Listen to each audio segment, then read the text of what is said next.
Warahmatullahi wabarakatuh. Perkenalkan, saya Indah Prihatin, Kepala SD Negeri Rejosari dari calon guru penggerak Ibu Kodratri Supekti SPG Angkatan keempat, Kecamatan Bansari, Kabupaten Temanggung. Saya selaku kepala sekolah mewakili keluarga besar guru dan karyawan SD Negeri Rejosari mengucapkan terima kasih dan sangat mengapresiasi program calon guru penggerak angkatan keempat dengan tujuan akan calon guru penggerak akan menjadi contoh atau figur di SD Rejosari sehingga akan menambah pengalaman karena tertularnya ilmu dari calon guru penggerak tersebut. Semoga ke depan ilmu, pengalaman, pengetahuan yang ditularkan kepada teman-teman khususnya keluarga SD Rejosari akan dapat menambah semangat, memacu keberhasilan terutama untuk anak didik SD Negeri Rejosari yang selama ini telah banyak menoreh prestasi, sehingga dengan adanya program guru penggerak ini SD Rejosari akan tambah maju, tambah semangat dalam meningkatkan ilmu pengetahuan dalam pengembangan teknologi tahun ini.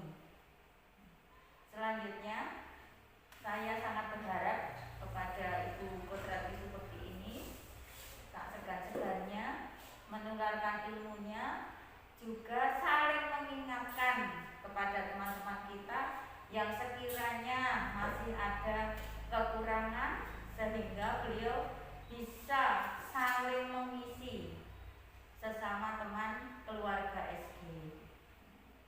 Selanjutnya, untuk kegiatan sosialisasi modul 1 ini semoga dapat meningkatkan kegiatan belajar mengajar pada semester kedua ini dalam rangka untuk program pendidikan program tatap muka yang semuanya masih dalam keterbatasan.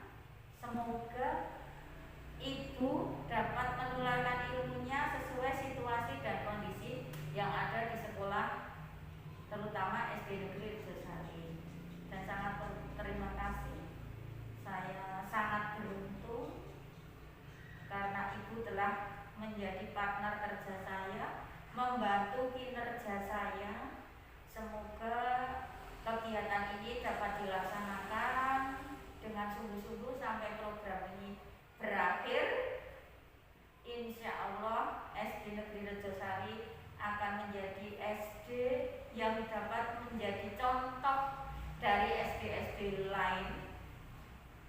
Dan sangat beruntung sekali karena SD Rejosari mendapatkan seorang calon guru penggerak sehingga dapat menjadi contoh figur dari SD Negeri Rejosari dan Kecamatan Bansari pada umumnya. Saya ucapkan terima kasih. Semoga kegiatan sosialisasi modul 1 ini berjalan dengan lancar. Amin. Sekian dari saya. Wassalamualaikum warahmatullahi wabarakatuh. Waalaikumsalam warahmatullahi wabarakatuh. Yang terhormat Ibu Indah sebagai Kepala Sekolah SD Negeri Rejosari, dan yang saya hormati Bapak Ibu Guru SD Rejosari. Pertama-tama marilah kita panjatkan puji syukur kehadirat Tuhan Yang Maha Esa karena berkat rahmat dan hidayahnya kita bisa berkumpul pada pagi hari ini dalam acara sosialisasi modul 1 calon guru penggerak. Bapak Ibu, di sini saya akan mensosialisasikan modul 1 yang kita berbagi, ya, bukan sosialisasi, kita sharing pengalaman yang sudah saya dapatkan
yaitu ing ngarsa sum tulodo, di mana seorang guru harus memberikan teladan atau contoh yang baik. Ing madya mangun karsa, di tengah atau di antara murid, guru harus menciptakan prakarsa dan ide. Tut uri handayani, dari belakang seorang guru harus bisa memberikan dorongan dan arahan. Menurut Ki Hajar Dewantara, pengajaran merupakan proses pendidikan dalam memberikan ilmu faedah untuk kecakapan hidup anak secara lahir dan batin. Sedangkan pendidikan menurut beliau yaitu tuntunan terhadap segala kekuatan kodrat yang dimiliki agar anak mempunyai keselamatan dan kebahagiaan yang setinggi-tingginya, baik sebagai manusia maupun sebagai anggota masyarakat. Pendidikan dan pengajaran menurut Ki Hajar Dewantara di sini adalah usaha, persiapan dan persediaan untuk segala kepentingan hidup manusia, baik dalam hidup bermasyarakat maupun hidup berbudaya dalam arti yang seluas-luasnya. Bapak Ki Hajar Dewantara di sini memberikan filosofinya sebagai guru itu sebagai petani, sedangkan murid diibaratkan sebagai benih dan sekolah diibaratkan sebagai sawah atau ladang. Seorang petani tentunya jika ingin menanam padi yang baik, tentu harus memilih benih, harus mengetahui karakter benih apa yang akan ia tanam, harus mengenali dulu karakternya. Selanjutnya benih itu ditanam. Tentunya benih ini akan dirawat oleh beliau. Dirawat, diberi pupuk yang baik, memberi pengairan yang baik. Dan seorang petani juga harus memperhatikan keadaan ladangnya atau sawahnya. Hal ini seperti seorang guru. Guru harus memperhatikan karakteristik anak didiknya. Seorang guru tidak boleh memaksakan kehendaknya. Seperti seorang petani tadi, jika petani ingin menanam padi, maka tentunya padi ini tidak akan tumbuh menjadi jagung. Tidak boleh dipaksakan untuk menjadi jagung, karena itu tidak sesuai dengan kodratnya. Anak bukanlah kertas kosong tanpa coretan. Anak adalah kertas putih dengan coretan samar-samar. Disinilah peranan pendidikan untuk menebalkan garis-garis samar-samar tadi, untuk memperbaiki lakunya agar nantinya si anak menjadi manusia seutuhnya. Pendidikan yang berpihak pada anak yaitu bebas dari segala ikatan, dengan suci hati membekali sang anak, bukan untuk meminta suatu hak, melainkan untuk berhamba pada sang anak. Cara menciptakan pembelajaran yang berhamba pada anak yaitu pembelajaran bukan tentang bagaimana pendidik mengajar, tetapi bagaimana peserta didik itu dapat belajar, supaya pembelajaran itu nanti bisa menyenangkan. Jadi anak itu tidak terpaksa untuk belajar, tapi tumbuh dalam diri dia untuk niat belajar.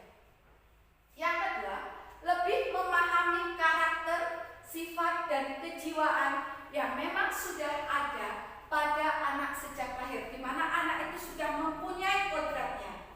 Nah, ketika pendidik sudah memahami karakter yang ada pada peserta didiknya, maka pendidik dapat memberikan pelayanan prima, dapat membanggakan atau mengembangkan kemampuan peserta didiknya. Jadi di sini seorang pendidik harus memahami setiap kodrat yang dimiliki oleh anaknya, anak peserta didik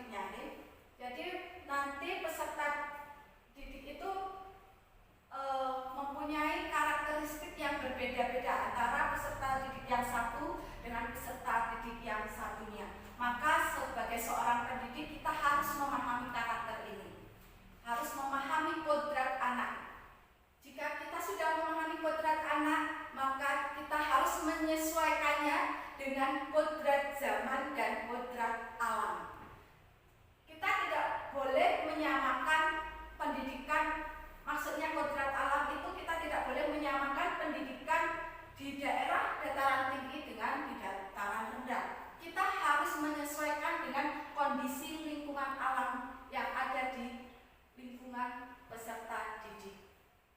Dan kita juga harus menyesuaikannya dengan keadaan zaman. Zaman dulu kita belajar melalui buku, belajar lewat buku-buku. Tapi dengan perkembangan zaman sekarang, anak-anak bisa belajar melalui media sosial maupun media elektronik lainnya. Yang ketiga yaitu melakukan pembiasaan-pembiasaan untuk menciptakan profil pelajar Pancasila. Profil pelajar Pancasila di sini ada 6. Yang pertama yaitu beriman, bertakwa kepada Tuhan Yang Maha Esa dan berakhlak mulia. Pelajar yang berakhlak dalam hubungannya dengan Tuhan Yang Maha Esa, ia akan memahami ajaran agama dan kepercayaan serta menerapkan pemahaman tersebut dalam kehidupan sehari-hari. Yang selanjutnya, yang kedua, yaitu berkebinekaan berkebinekaan global, yaitu mempertahankan budaya luhur, lokalitas dan identitasnya, dan tetap berpikir terbuka dalam berinteraksi dengan budaya lain, sehingga menumbuhkan rasa saling menghargai dan kemungkinan terbentuknya budaya baru yang positif dan tidak bertentangan dengan budaya luhur bangsa kita. Yang ketiga yaitu gotong royong. Gotong royong di sini nantinya diharapkan peserta didik mampu bergotong royong, yaitu mampu untuk melakukan kegiatan secara bersama-sama dengan sukarela agar kegiatan yang dikerjakan dapat berjalan lancar dan mudah serta ringan. Profil yang keempat yaitu mandiri. Pelajar Indonesia ini nanti diharapkan menjadi pelajar yang mandiri, pelajar yang bertanggung jawab atas proses dan hasil belajarnya. Untuk profil yang kelima, bernalar kritis. Pelajar Indonesia nanti diharapkan untuk bisa berpikir kritis maupun mampu secara objektif memproses informasi baik kualitatif maupun kuantitatif, membangun keterkaitan antara berbagai informasi, menganalisis informasi, mengevaluasi dan menyimpulkan. Yang berikutnya yang keenam yaitu profil pelajar Pancasila yaitu kreatif. Pelajar Indonesia diharapkan mampu memodifikasi dan menghasilkan sesuatu yang orisinal, bermakna, bermanfaat dan berdampak. Disinilah perlunya pembiasaan kepada peserta didik kita supaya nantinya profil pelajar Pancasila dapat tertanam oleh peserta didik kita.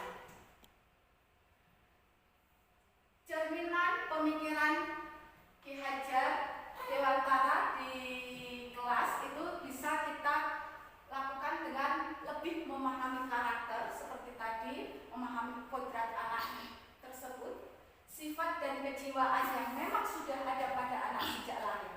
Ketika pendidik sudah memahami karakter yang ada pada peserta didiknya, maka pendidik dapat memberikan pelayanan prima yang dapat mengembangkan kemampuan peserta didiknya. Yang berikutnya yaitu menerapkan pendidikan yang humanis, yaitu memanusiakan manusia yang berbudaya dan berkembang secara kognitif, afektif, dan psikomotor. Yang berikutnya aktualisasi pembelajaran melalui prinsip asik, asah, dan asuh. Asik itu artinya kasih.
manusia.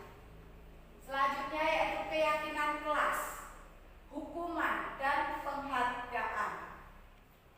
5 kebutuhan dasar manusia, 5 posisi kontrol, dan segitiga restitusi. Kita akan membahas tentang ilusi dulu. Bapak Ibu, pernahkah Bapak Ibu berilusi? Ilusi itu sebetulnya apa tuh Bapak Ibu? Membayangkan. Berangan-angan, ya.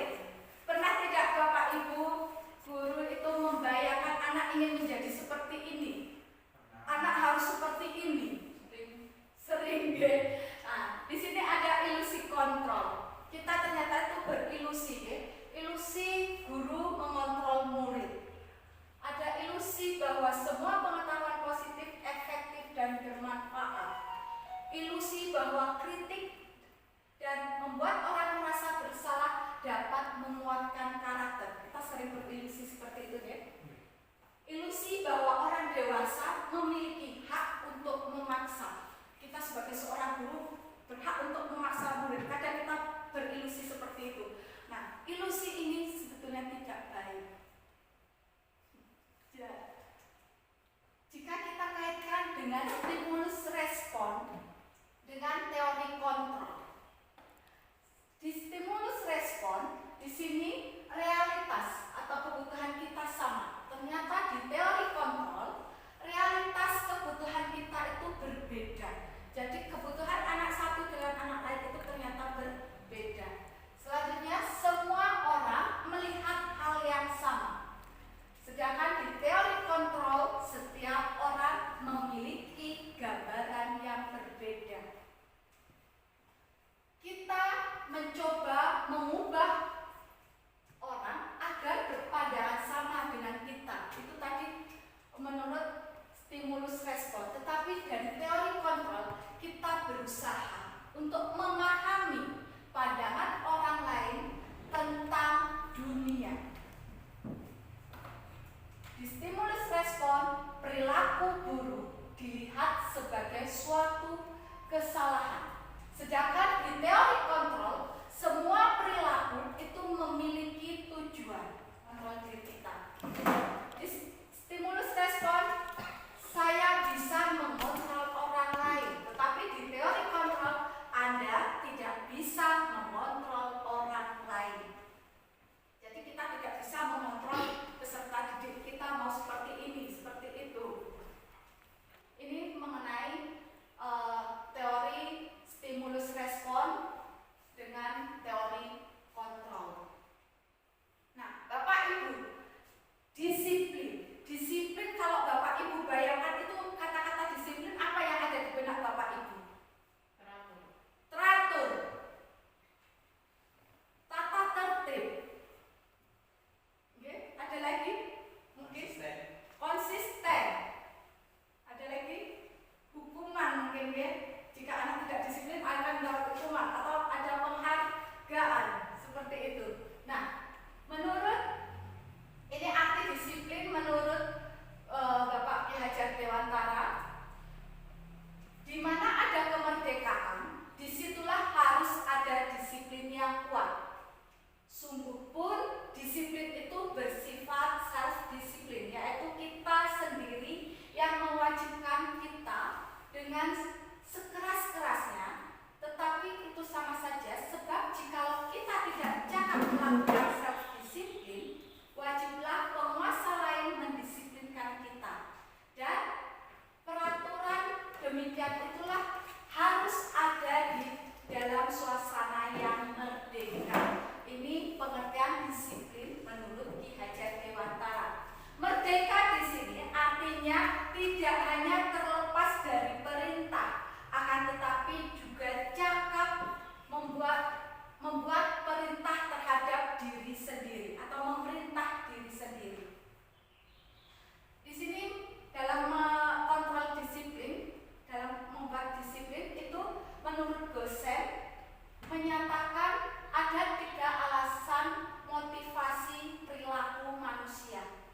Yang pertama, untuk menghindari ketidaknyamanan atau hukuman. Seperti tadi, mau berlaku, anak mau disiplin, tidak datang terlambat,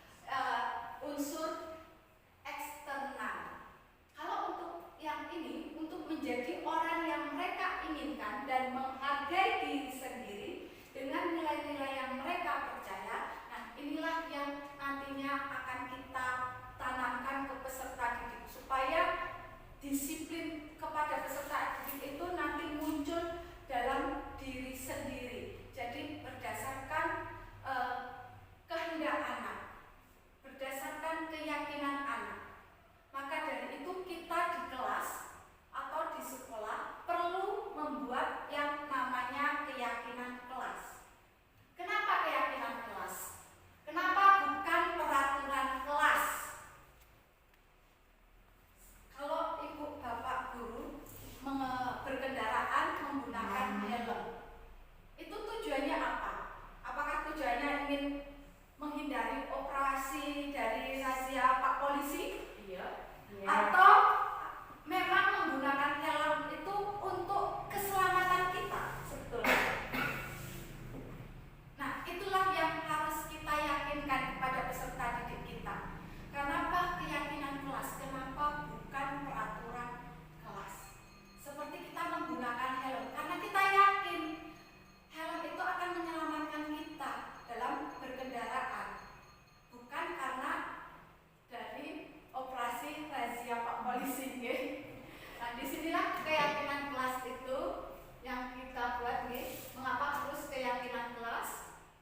Keyakinan yaitu nilai-nilai kebajikan atau prinsip-prinsip universal yang disepakati bersama secara universal, lepas dari latar belakang suku, negara, bahasa maupun agama. Menurut Gosen, suatu keyakinan akan lebih memotivasi seseorang dari dalam atau memotivasi secara intrinsik. Seseorang akan lebih tergerak dan bersemangat untuk menjalankan keyakinannya daripada hanya sekedar mengikuti serangkaian peraturan. Nah, murid-murid pun akan demikian.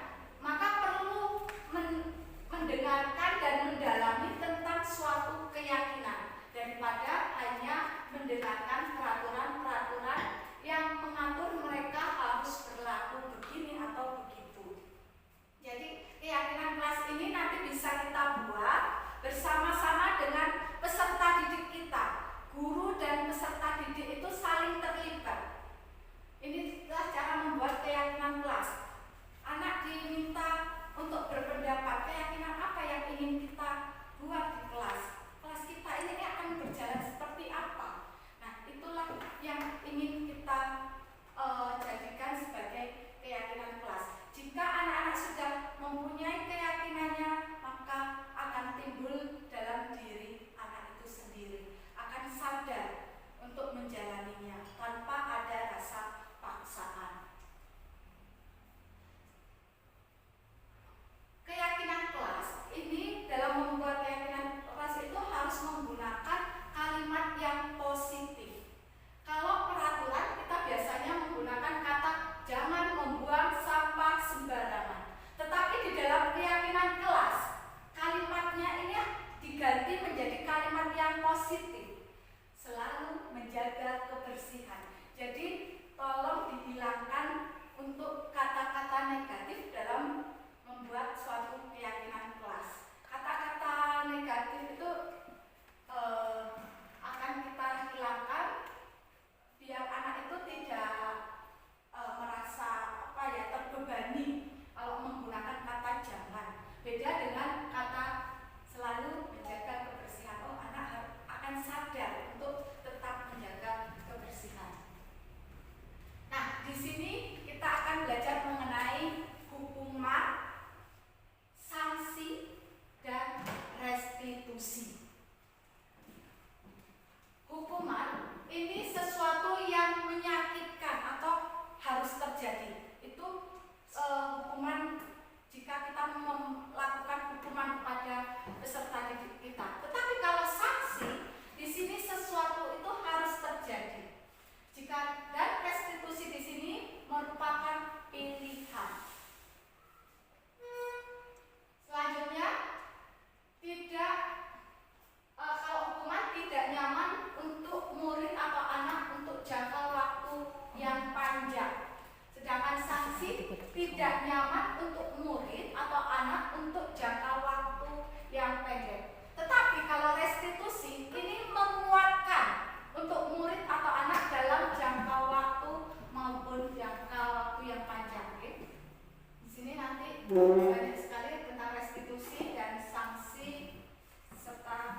yang akan anak tadi itu akan lalui atau temui pada saat pembelajaran. Iya, benar sekali Pak Wahyu, terima kasih. Iya, karena yang disanksi ini sesuai dengan mata pelajarannya. Jadi keliling lapangan ketika terlambat datang 10 menit, ketika di saat pelajaran PJOK itu termasuk sanksi, bukan termasuk hukuman. Yang berikutnya untuk sanksi, kehilangan 10 menit jam istirahat untuk mengerjakan tugas karena terlambat datang dan tertinggal pelajaran selama 10 menit. Jadi intinya dia mengganti, itu antara hukuman dan sanksi. Mungkin itu dari saya untuk hukuman dan sanksi. Sakit dipahami ya Bapak, Ibu? Berikutnya penghargaan Bapak Ibu. Penghargaan menurut Alif Kon ini mengemukakan beberapa alasan mengapa penghargaan itu justru sama seperti menghukum seseorang. Nah, yang pertama, pengaruh jangka pendek dan jangka panjang, di mana penghargaan berlaku untuk mendapatkan seseorang melakukan sesuatu dalam jangka waktu pendek. Nah, jika kita menggunakan penghargaan lagi dan lagi, maka orang tersebut akan bergantung pada penghargaan yang kita berikan, serta kehilangan motivasi dari dalam dirinya. Yang berikutnya yaitu yang kedua, penghargaan tidak efektif. Nah, yang dimaksud tidak efektif di sini, jika saya mengharapkan sesuatu penghargaan dan tidak mendapatkannya, maka saya akan kecewa dan berkecil hati, serta kemungkinan lain kali saya tidak akan berusaha sekeras sebelumnya. Jadi seperti anak ketika anak itu mendapatkan nilai 100, kita memberikan penghargaan, tetapi ketika anak tidak mendapatkan nilai 100, dia akan merasa kecewa karena tidak mendapatkan penghargaan dari gurunya. Nah, berikutnya yaitu penghargaan merusak hubungan. Nah, merusak hubungan di sini itu contohnya jika anak mendapatkan penghargaan, misalnya anak A karena terlalu pintar, sering mendapat penghargaan dari bapak ibu guru, tetapi anak yang lain akan merasa iri. Nah, inilah yang menyebabkan penghargaan itu bisa merusak hubungan. Berikutnya, penghargaan itu sifatnya menghukum. Seperti seorang anak yang sudah terbiasa ketika berprestasi mendapatkan penghargaan, mendapat hadiah atau lain sebagainya. Ketika anak kok tidak mendapatkan penghargaan, dia merasa terbebani. Itu akan menghukum diri anak. Nah, untuk ini kita selanjutnya membahas tentang kebutuhan hidup manusia. Kebutuhan hidup manusia itu ada 5. Yang pertama, survive. Survive itu mempertahankan diri, cinta dan kasih sayang, penguasaan, kebebasan, dan kesenangan. Di sini adalah kebutuhan hidup manusia. Di sini saya punya kasus, ada seorang anak kelas 3, dia begitu tiba di rumah sepulang dari sekolah menangis dan mengadu pada ibunya bahwa dia benci pada gurunya. Menurut Bapak Ibu, kebutuhan apa yang berusaha dipenuhi oleh Dinda jika si Dinda itu berkata kepada orang tuanya, "Ibu guru tidak menyapa aku hari ini, padahal aku pakai jepit baru." Nah, kebutuhan yang dibutuhkan oleh si Dinda atau si anak ini yaitu sebetulnya dia ingin kebutuhan cinta dan kasih sayangnya dipenuhi. Yang berikutnya, kalau ada pernyataan seperti ini dari Dinda, "Aku sebel, gambarku tidak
menyenangkan orang lain atau menghindari ketidaknyamanan.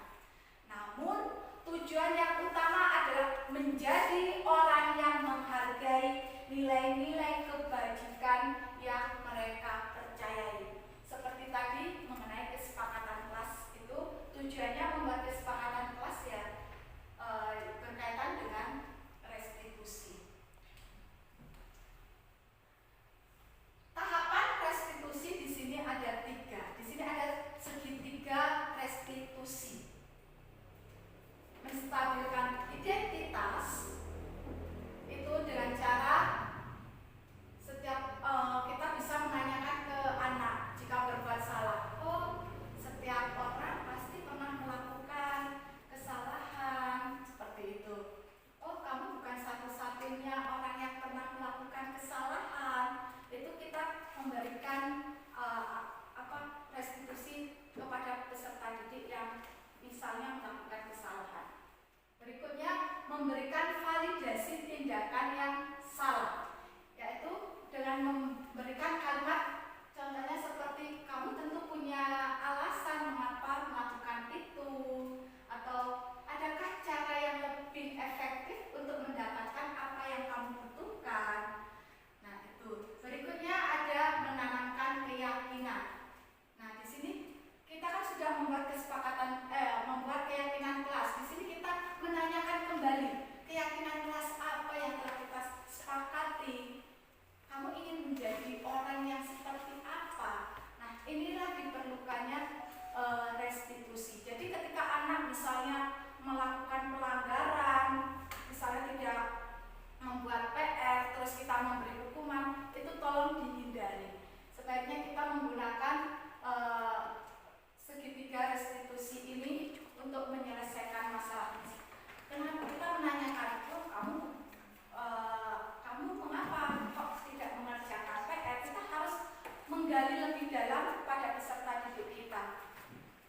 Terus kita menanyakan keyakinan kelas apa yang sudah kita buat seperti itu.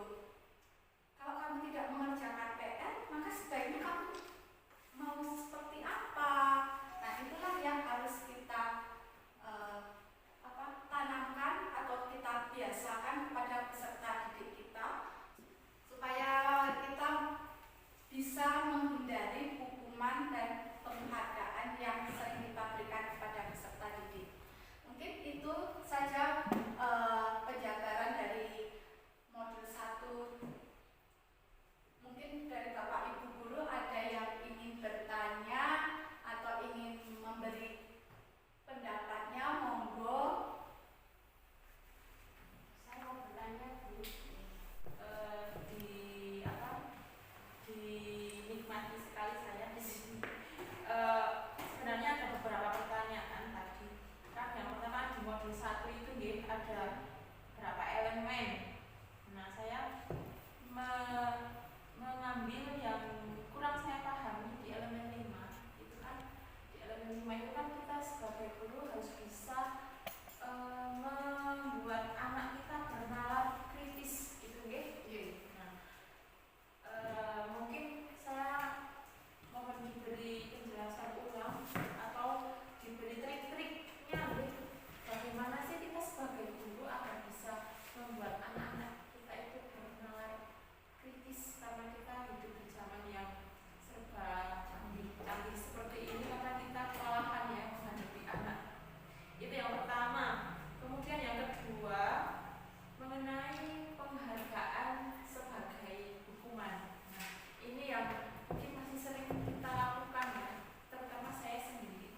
Nah, yang sering saya lakukan itu reward itu sebenarnya katanya tadi tidak bagus sih.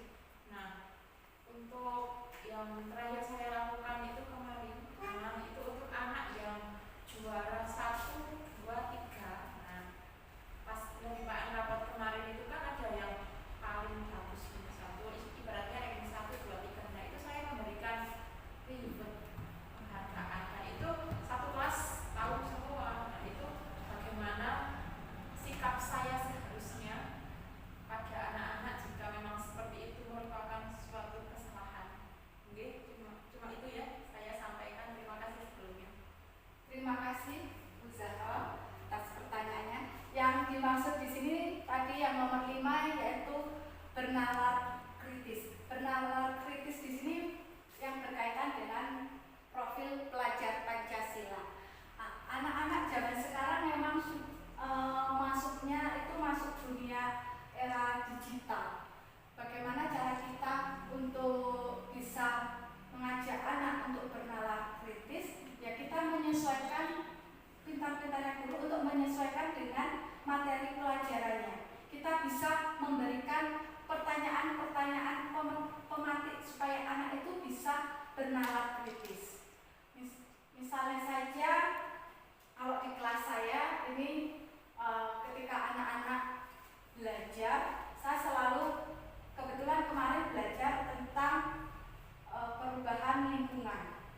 bisa berpikir, oh Bu, karena membuang sampah sembarangan, oh Bu, karena hujannya terlalu lebat sehingga menyebabkan banjir. Nah itu kan anak-anak sudah muncul, sudah mempunyai nalar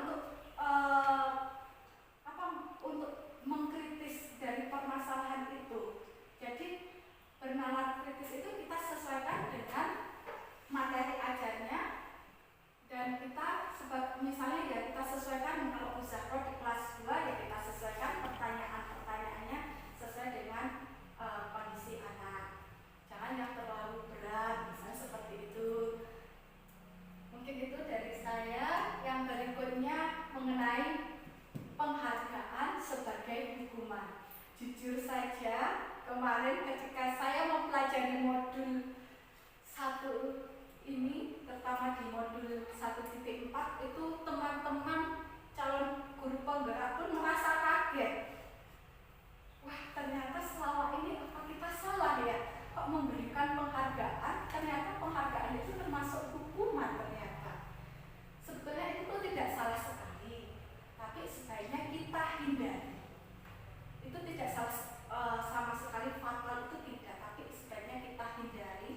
Karena apa? Penghargaan itu nanti sifatnya hanya ke ekstrinsik anak. Anak hanya ingin berbuat baik, ingin menjadi juara, ingin belajarnya rajin karena ingin mendapatkan penghargaan. Nah itulah yang harus kita hindari. Jadi di sini kita harus menggali dari keyakinan anak, dari dalam diri anak, untuk memotivasi supaya mereka sadar, oh saya itu belajar rajin bukan hanya sekedar untuk mendapatkan penghargaan, tetapi memang saya ingin menjadi orang yang lebih baik. Jadi memunculkan dari dalam diri anak. Mungkin itu dari saya. Terima kasih untuk penjelasannya. Terus satu lagi Ya, diskusi ya. jadi kita sharing ya Bu. Monggo kalian diunjuk Bapak Ibu. Berarti itu kan tidak boleh kan Bu dilakukan. Bukannya tidak boleh, sebaiknya dihindari. Berarti untuk semester berikutnya saya hindari saja ya. Dihindari. Tidak usah saya laksanakan lagi. Oke, karena tadi dari penjelasan tadi penghargaan itu ternyata memicu bersifat menghukum, membuat hubungan tidak baik seperti itu. Jadi kita memunculkan dari dalam diri anak. Terus begini Bu, kadang kan saya sering di kelas itu ngasih bintang. Ya anak kan kelas rendah itu dikasih bintang sama guru Sana Ibu Ibu. itu gimana? Apakah juga harus saya hindari? Tidak usah saya kasih bintang. Kadang ada anak yang pas saya beri pertanyaan, saya pancing itu langsung, oh saya gini. Itu sering saya kasih bintang. Nah, kan otomatis satu kelas itu kan berubah bintang itu apa saya paling banyak gitu. Oh, itu sebaiknya juga dihindari saja. Gimana? Kalau menurut saya itu sebaiknya dihindari. Seperti kemarin saja saya di kelas 5 jujur ya, itu sering memberikan bintang, memberikan penghargaan kepada anak supaya apa? Supaya dia nanti mau aktif. Tetapi ternyata aktifnya itu hanya jangka pendek, tidak berkepanjangan. Dan akhirnya saya mengakalinya, memotivasi anak untuk bisa muncul dalam diri si anak. Ayo siapa yang mau maju? Tadinya anak-anak itu tidak mau mengerjakan soal matematika itu di papan tulis, tidak mau. Saya takut, saya tidak berani. Tapi ketika diberi penghargaan, misalnya kita kasih, siapa yang mau maju nanti Bu Guru kasih hadiah. Nah, mereka akan berebut. Tetapi kalau seperti itu ternyata tidak baik. Bukannya tidak boleh, tetapi sebaiknya kita hindari karena tidak baik dalam jangka waktu yang panjang. Karena motivasi itu dari eksternal. Kita sebaiknya memotivasi anak dari internalnya anak, percaya dirinya anak. Contohnya seperti pelajaran matematika. Siapa yang mau mengerjakan? Tadinya sulit sekali saya lakukan di kelas 5. Mereka hanya pasif, diam saja. Ayo maju, tidak apa-apa. Ada yang bilang, Bu, nanti dapat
tidak baik untuk psikologis anak. Mungkin itu saja dari saya. Ada lagi Bapak Ibu? Cukup sekian? Oke. Mau ke Bapak Ibu, nanti tolong diisi Padletnya nih Bapak Ibu mengenai sosialisasi yang baru saja kita lakukan. Mungkin ini saja dari saya, kurang lebihnya saya mohon maaf. Terima kasih banyak pada Bapak Ibu Guru SD Rejosari, terima kasih banyak pada Ibu Kepala yang sudah meluangkan waktunya untuk mengikuti kegiatan